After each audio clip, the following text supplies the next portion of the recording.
राधे राधे। आप सभी देख रहे हैं मीनाक्षी गोयल लड्डू गोपाल भक्ति चैनल। आप सभी को महाशिवरात्रि की हार्दिक शुभकामनाएं। फागुन महाशिवरात्रि तिथि का आरंभ 15 फरवरी को शाम 5:04 से होगा और इसका समापन 16 फरवरी को शाम 5:34 पर होगा। ऐसे में महाशिवरात्रि का त्योहार 15 फरवरी को मनाया जाएगा और व्रत का पारण 16 फरवरी को होगा। पौराणिक मान्यताओं के अनुसार इसी दिन भगवान शिव और माता पार्वती का पावन विवाह संपन्न हुआ था। इसलिए आइए हम महाशिवरात्रि की पौराणिक कथा सुनते हैं। शिव पुराण के अनुसार पूर्व काल में चित्रभानु नामक एक शिकारी था। जानवरों की हत्या करके वह अपने परिवार को पालता था। वह एक साहूकार का कर्जदार था, लेकिन उसका ऋण समय पर ना चुका सका। क्रोधित साहूकार ने शिकारी को शिव मठ में बंदी बना लिया। संयोग से उस दिन शिवरात्रि थी। शिकारी ध्यान मग्न होकर शिव संबंधी धार्मिक बातें सुनता रहा। चतुर्दशी को उसने शिवरात्रि की व्रत की कथा भी सुनी। शाम होते ही साहूकार ने उसे अपने पास बुलाया और ऋण चुकाने के विषय में बात की। शिकारी अगले दिन सारा ऋण लौटा देने का वचन देकर बंधन से छूट गया। अपनी दिनचर्या की भांति वह जंगल में शिकार के लिए निकला, लेकिन दिन भर बंदी गृह में रहने के कारण भूख प्यास से व्याकुल था।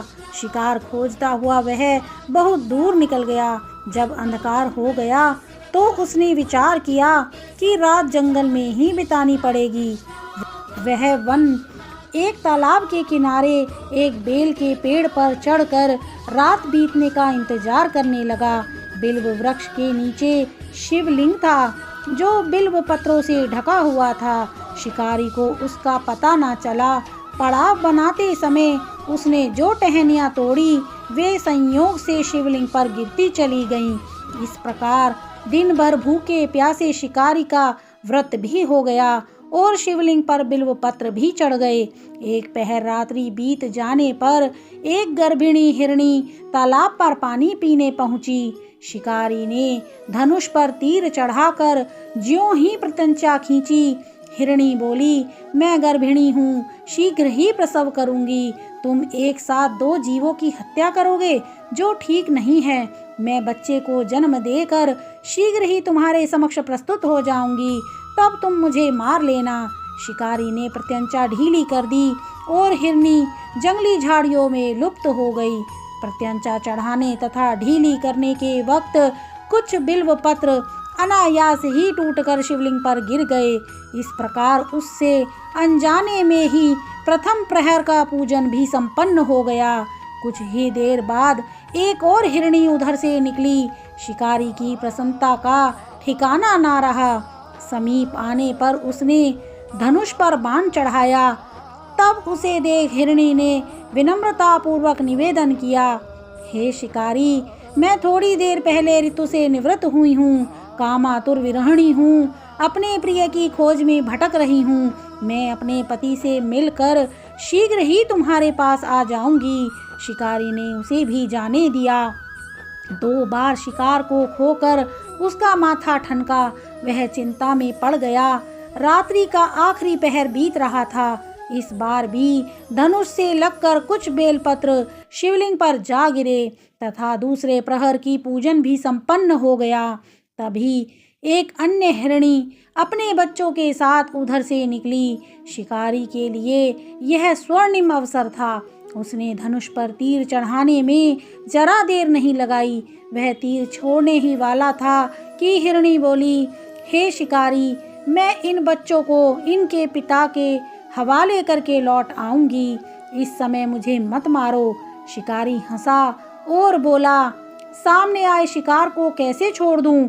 मैं ऐसा मूर्ख नहीं। इससे पहले मैं 2 बार अपना शिकार खो चुका हूँ। मेरे बच्चे भूख प्यास से व्यग्र हो रहे होंगे।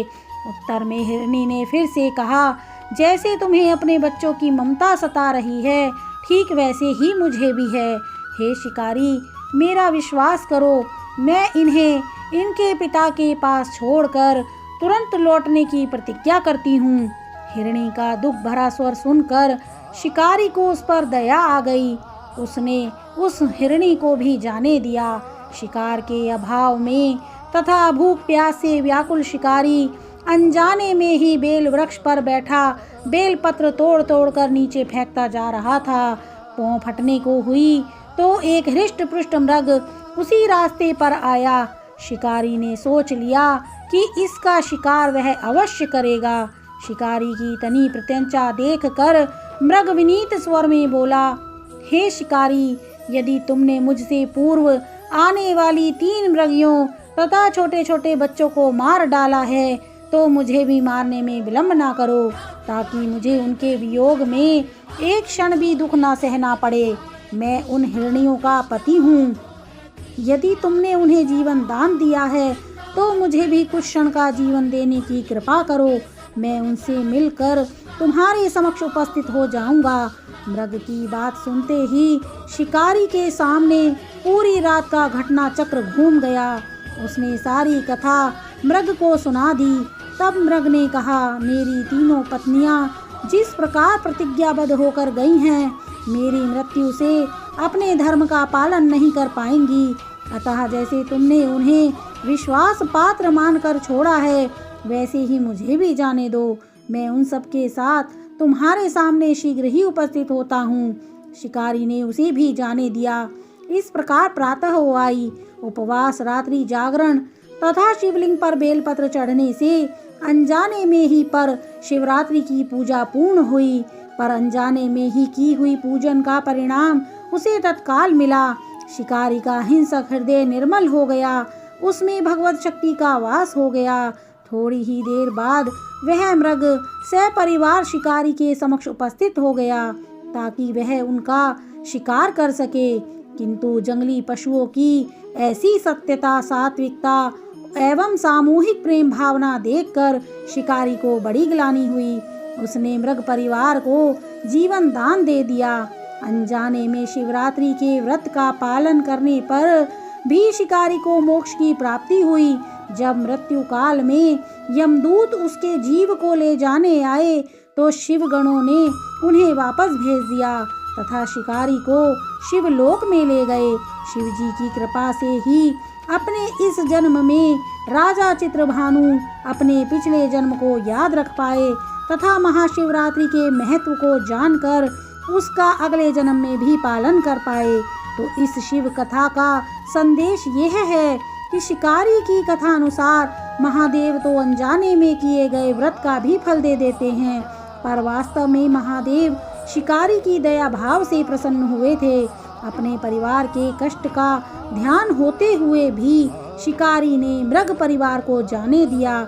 यह करुणा ही वस्तुतः उस शिकारी को उन पंडित एवं पुजारियों से उत्कृष्ट बना देती है जो कि सिर्फ रात्रि जागरण, उपवास एवं दूध दही बेल पत्र आदि द्वारा शिव को प्रसन्न कर लेना चाहते हैं। जय हो श्री शिव पार्वती की जय हो। ओम नमः पार्वती पतये, हर हर महादेव। तो ये थी महाशिवरात्रि की कथा। आपको ये कथा कैसी लगी कमेंट करके जरूर बताएं। धन्यवाद।